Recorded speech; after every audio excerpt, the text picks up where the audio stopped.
Prabowo dilantik, 2 hari kemudian saya pastikan elit-elit partai ini akan menjadi balut-balut di lingkaran istana untuk meminta jatah kabinet. Jadi PDIP tidak usahlah bersandiwara. Menggeserkan persoalan MK yang saya dengar di PT UN, ini cara-cara berpikir yang irasional. Partai punya alat, partai punya instrumen, partai punya fraksi. Mengapa menyerahkan nasib rakyat untuk mendapatkan keadilan kepada 8 orang di MK yang rakyat sudah menyimpulkan bahwa mereka tidak bisa memutuskan apapun. Jadi untuk itu menurut saya Bung Sitorus dan kawan-kawan menghadap lagi Ibu Megawati, berikan masukan, rakyat sudah tahu ini semua sandiwara, ada di atas meja Ibu Megawati itu alat yang namanya hak angket. Kalau tersandra oleh kasus BTS, umumkan kepada publik. Tetapi kalau Ibu Megawati punya pandangan yang visioner untuk menyelamatkan negara ini, besok, lusa, dalam waktu yang dekat ini, umumkan ada 100, ada 50 anggota DPR dari PDIP sudah tanda tangan pengajuan hak angket. Begitu juga PKS, begitu juga PKB, begitu juga Nasdem. Kalau dalam seminggu ini tidak ada peristiwa yang konkret, langkah-langkah yang nyata, saya sarankan berhenti dengan sandiwara omong kosong. Jadi ini bukan karena tidak terbukti, karena tidak bisa dibuktikan. Kenapa tidak bisa dibuktikan? Karena hukum acara di Mahkamah Konstitusi tidak memungkinkan itu. Gitu. Ini satu pembodohan sebenarnya.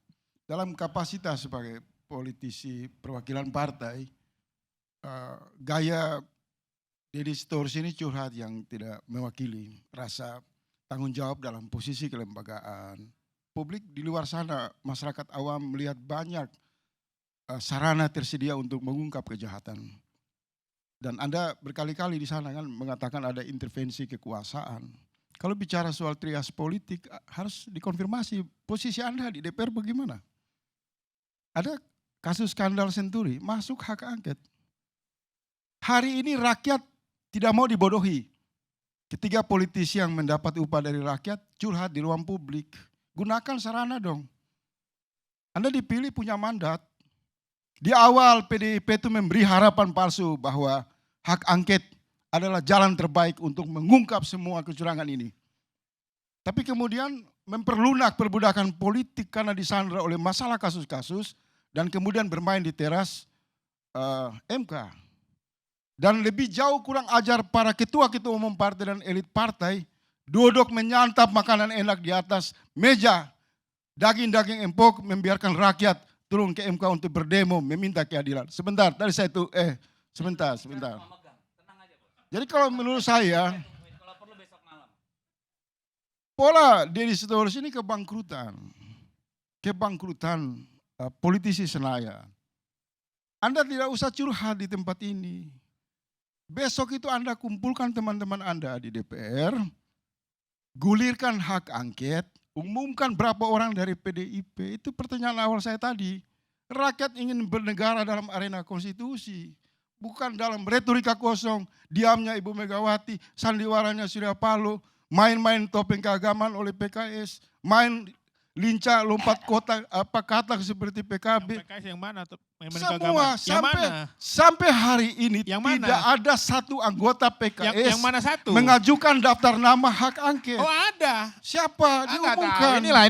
Ini aktivis nggak update. Sebentar. Ini. Kita sudah tanda tangan. Oh, besok kita tunggu berapa jumlah orang di fraksi PKS sana akan membenahi pemilu ini dengan mengumumkan daftar nama. PDIP demikian. Nasdem demikian. Kita berhentilah soal elektoral ini. Agama maksudnya apa tadi? Jelaskan dulu yang mana satu. Saya mengatakan begini, saudaraku Iqbal. Enggak, saya jangan ngomong yang mana contohnya. Saya mau kasih contoh. Hak angket. Tapi kalau Anda berjanji Anda harus penuhi. Kalau orang beragama mengatakan sesuatu di ruang publik akan memperjuangkan hak angket. Kita sudah jelas. Mana? Tidak ada Iqbal. Dua fraksi perlunya, kita sudah. Tidak ada Iqbal. Tidak ada. Sampai hari ini tidak ada daftar nama dari anggota DPR mengambil hak konstitusi mereka untuk membongkar kerusakan sistem berdemokrasi. Kenapa? Ada yang terlewat oleh Deddy. Kerusakan ini adalah permufakatan para partai di DPR membiarkan undang-undang ini untuk mengawal, memproses bakul sampah demokrasi yang penuh dengan kecurangan. Di awal diskusi saya sudah mengatakan 20% presidensial threshold adalah gambaran terang bahwa itulah awal dari kecurangan. Dan itu tidak pernah disinggung. Berkali-kali rakyat secara independen datang ke MK, bongkar itu 20%. Tidak ada keberanian dari Ibu Megawati, dari Surya Paloh. Karena mereka ingin menginjeksi bakul sampah kerusakan demokrasi ini untuk kepentingan permainan, menipu rakyat. Cukup. Ya, Saya kira itu cukup poinnya. ya. Dari Anda itu kan kalau ngomong seolah-olah Anda yang paling benar, paling lurus. Dan Itu Anda fakta. gini. Anda udah ngomong tadi. Anda saya gaji, Anda perjuangkan Udah. itu, hak konstitusi Anda itu. Oke. Anda udah ngomong Berita tadi. dong. Tapi Anda tidak bisa memaksa saya memakai ukuran sepatu Anda.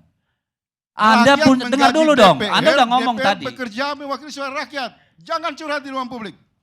Terserah saya Ada dong mau cukup. curhat di ruang Ada. publik. Kenapa lu jadi fasis? Lu ngaku aktivis tapi fasis pikiranmu. Apa saya mau katakan hak saya. Kalau Anda tidak setuju bantah. Tapi jangan Anda merasa Anda paling benar. Saya bertanya di awal Nah, diskusi ini. loh. Kapan Ibu Megawati menyampaikan permohonan maaf karena kerusakan ini tidak lepas dari desain politik PDIP. Ayo, Anda sampaikan itu kepada Ibu Anda Megawati. jangan Saya dengar tunggu. nggak tadi jawaban saya? Kedua, Saya dengar. jangan mengatakan tidak ada sarana lain. Itu pembodohan. Seolah-olah semua dipasung di teras MK. Udah cukup. Ada juga di DPR Cukup dong, hak debatnya. angket. Anda tidak mendengar penjelasan saya bahwa kita adalah negara presidensial. Dan saya mengatakan bahwa yang namanya Presiden Jokowi itu mandiri dan independen dalam mengambil keputusannya. Tadi saya beri Anda clue. Setelah dilantik Oktober, mulai Desember saja itu ketemu Pak Jokowi sudah sulit. Itu curhat. 2014. Itu Enggak. pola hubungan Anda di dengar- antara- dengar dulu Nggak ada dong. sama rakyat itu. Anda Megawati ngomong nggak mau mau ketemu dibahas. Jokowi nggak ketemu, nggak ada faedah buat rakyat. Jangan ditafsirkan Udah. sebagai bagian dari proses kecurangan pemilu. Sudah belum? Udahlah Dedi. Sudah. Udahlah Dedi. Ya enggak, Anda Kita nggak bisa bicara- bilang saya sudah. Anda siapa? Saudaraku, gunakan Enggak, hak Anda konstitusi siapa untuk melarang saya berbicara. sudah? Bos. Anda sudah ngomong, izinkan saya ngomong dong. Jangan kayak kau paling benar. Gimana sih kau? Jangan merasa paling benar, itu pikiran fasis, Pak. Jadi kan tadi saya sudah jelaskan. Ya, saya tambahin penjelasannya. Loh, orang ngomong curhat, terus kau apa namanya? Propaganda. Ini bukan LSM, Pak. Ini bukan kelompok kerumunan, ini partai politik. Pertimbangannya tidak sekadar di lingkunganmu. Kita bicara soal Ini ngurus negara. representasi partai Jangan kau politik, Anda samakan. curhat bagaimana, Dedi? Loh, jangan bagaimana. Ada hak konstitusi. tidak Ada digunakan. hak, tapi Kemudian ada itu curhat. prosesnya, ada pertimbangan. Ini Ya, bukan kita gerombolan. gunakan hak itu, supaya Anda jangan jadi menggampangkan gerombolan persoalan. juga. Seolah-olah Politisi ini tidak urusan menggunakan- 1, 2, 3 orang. Politisi tidak menggunakan hak konstitusi. Anda itu jangan adalah kumpulan simplifikasi. gerombolan. Itu komplotan. Sekarang saya kasih tahu Pemirsa, Anda sebentar, Bang. kita rehat sejenak.